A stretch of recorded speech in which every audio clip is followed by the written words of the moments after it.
बहुत समय पहले की बात है। एक छोटे से राज्य में एक गरीब भिखारी रहता था, जिसका नाम शिवदास था। वो दिन भर सड़कों पर भटकता, अपने पुराने तांबे के बर्तन में दान मांगता और मंदिरों के बाहर बैठकर देवी देवताओं से मन्नतें मांगता। जो कुछ लोग उसे दान में देते, कभी अनाज, कभी फल, कभी पुराने कपड़े, उसी से वो अपना जीवन यापन करता। शिवदास का जीवन सादा था, पर उसकी हिम्मत और सादगी ऐसी थी कि लोग उसे देखकर प्रभावित हुए बिना न रह पाते। उसकी आंखों में एक अजीब सी चमक थी, जो ये बताती थी कि वो भले ही गरीब है, पर उसका हृदय विशाल है। लेकिन किस्मत ने उसे कभी वो भेंट नहीं दी जिसकी वो हकदार था। उस राज्य का राजा बड़ा धर्मनिष्ठ और बुद्धिमान था। उसकी एकमात्र संतान थी, राजकुमारी अल्पना। अल्पना की सुंदरता की चर्चा दूर दूर तक फैली थी। उसका चेहरा चांद की तरह उज्जवल था और उसका स्वभाव इतना कोमल कि लोग उसे देखकर मंत्रमुग्ध हो जाते। लेकिन उसकी सबसे बड़ी खूबी थी उसकी बुद्धिमत्ता और दयालुता। राजा चाहते थे कि उनकी बेटी का विवाह किसी ऐसे व्यक्ति से हो जो न केवल धन दौलत में, बल्कि चरित्र, बुद्धि और साहस में भी श्रेष्ठ हो। कई राजकुमार और रईसजादे राजमहल में आए। उन्होंने अपनी संपत्ति और शक्ति का बखान किया, पर राजा का मन किसी पर नहीं ठहरा। वे सोचते थे कि उनकी बेटी का जीवन किसी कमतर व्यक्ति के साथ सुखमय नहीं रहेगा। इसलिए उन्होंने एक अनोखी शर्त रखी। जो भी उनकी बेटी का हाथ मांगेगा, उसे 3 कठिन परीक्षाओं से गुजरना होगा।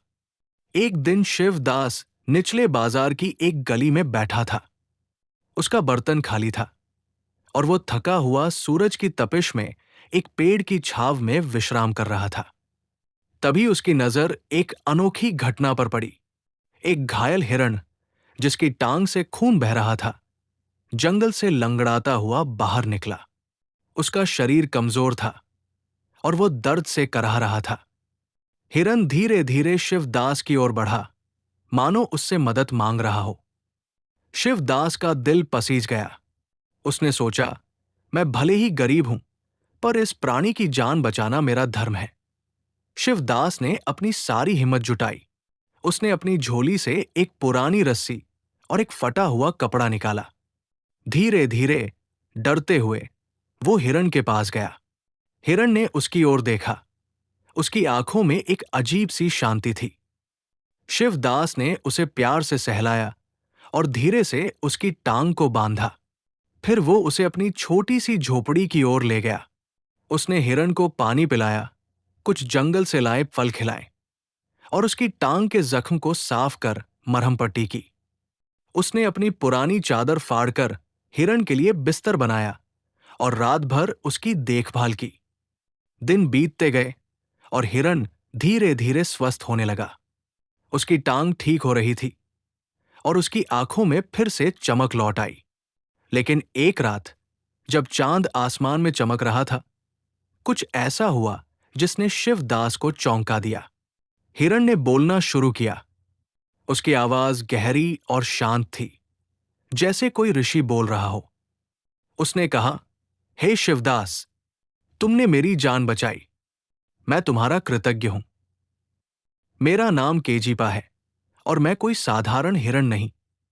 मैं एक जादुई प्राणी हूं, जिसे एक श्राप ने इस रूप में बांध रखा था।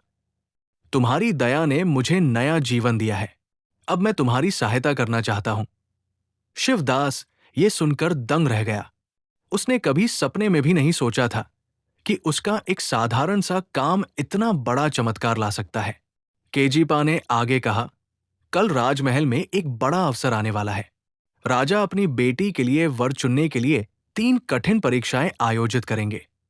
यदि तुम चाहो तो मैं तुम्हें वहां ले जाऊंगा और तुम्हारी मदद करूंगा। शिवदास के मन में कई विचार आए।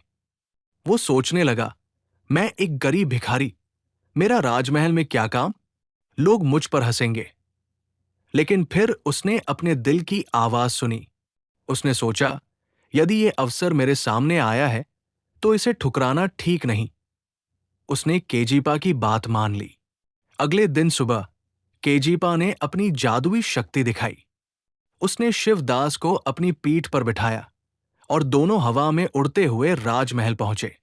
महल के विशाल द्वार, सशस्त्र पहरेदार और रंग बिरंगे झंडों ने शिवदास को आश्चर्य में डाल दिया। वहां कई राजकुमार और रईसजादे अपनी शान में खड़े थे।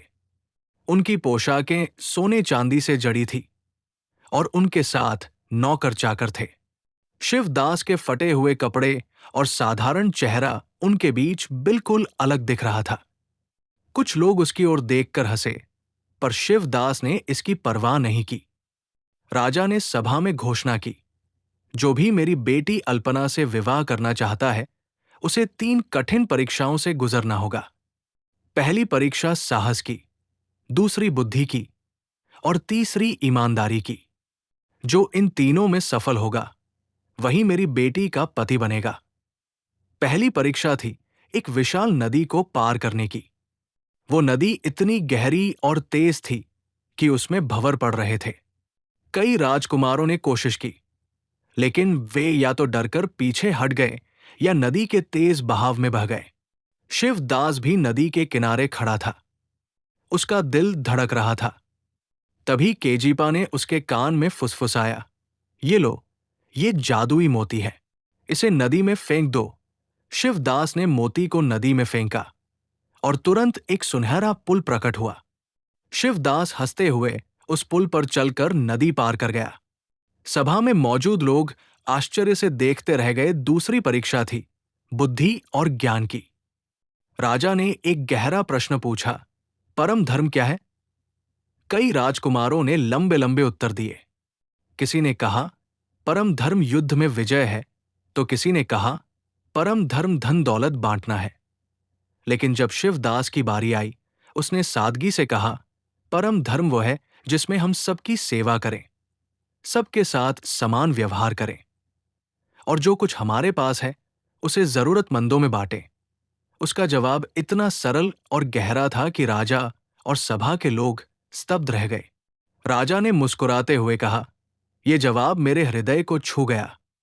तीसरी परीक्षा थी ईमानदारी और न्याय की। राजा ने एक काल्पनिक गांव की कहानी सुनाई, जिसमें 2 लोगों के बीच एक खेत की सीमा को लेकर विवाद था। उम्मीदवारों को यह निर्णय करना था कि खेत किसका है। कई राजकुमारों ने जल्दबाजी में फैसला सुना दिया, कुछ ने धनी व्यक्ति का पक्ष लिया, लेकिन शिवदास ने धैर्य से काम लिया। उसने गांव वालों को बुलाया, पुराने दस्तावेज देखे, सीमा के चिन्हों को परखा और दोनों पक्षों की बात सुनी। फिर उसने निष्पक्ष और तर्कसंगत फैसला सुनाया।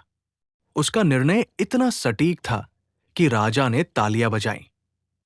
जब तीनों परीक्षाएं पूरी हुई, तो राजा उठ खड़े हुए। उन्होंने आश्चर्य से कहा, यह कौन है? एक साधारण भिखारी जिसने इन कठिन परीक्षाओं को पार कर लिया।